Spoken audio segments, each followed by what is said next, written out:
झोपेची भूमी वाढते, गावात प्रचंड थंडीचं वातावरण आहे। पिंपरी चिंचवडमध्ये ही संमोहनाची कार्यशाळा पहा। वाढते, गरम होते, गरम होते, गरम होते।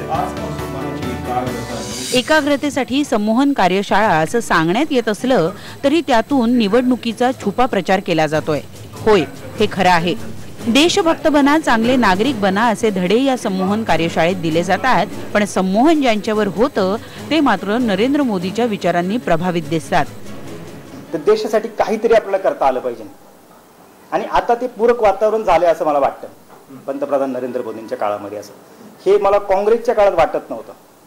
गेली 17 वर्ष मी त्या क्षेत्रात आहे आणि ज्या प्रेरणा आम्ही देशभक्तांचा अभ्यास करता करता, ते वाचन करता करता ज्या प्रेरणा आमच्या लक्षात आल्या, त्याच प्रेरणा त्यांच्या तोंडून बोलल्या जात आहेत। निवडणुकीत कुणाला मतदान करा हे संमोहनाद्वारे बिंबवू शकतो असं म्हणणं आहे ज्ञानेश्वर काटे यांचं।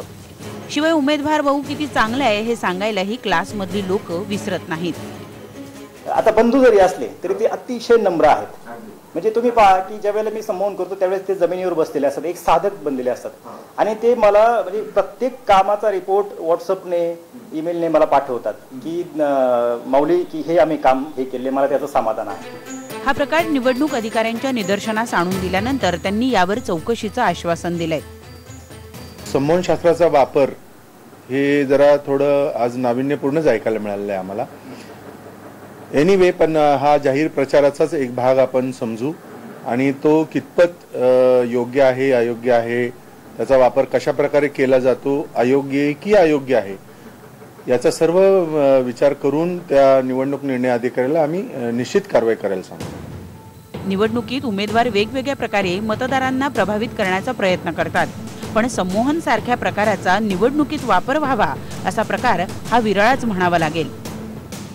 उमेदवाराच्या व्यक्तिमत्वाचा प्रभाव मतदारांवर पडावा यासाठी त्यांना अनेक प्रलोभने दिली जातात, मात्र अमुक एका उमेदवारालाच मतदान करा यासाठी संमोहन शास्त्राचा वापर करून मतदारांना शब्दशः भुरळ घातली जाण्याचा हा पहिलाच प्रकार समोर आलेला आहे। त्यामुळे निवडणूक आयोग याची कशी दखल घेते हे बघणं आता औत्सुक्याचं ठरणार आहे।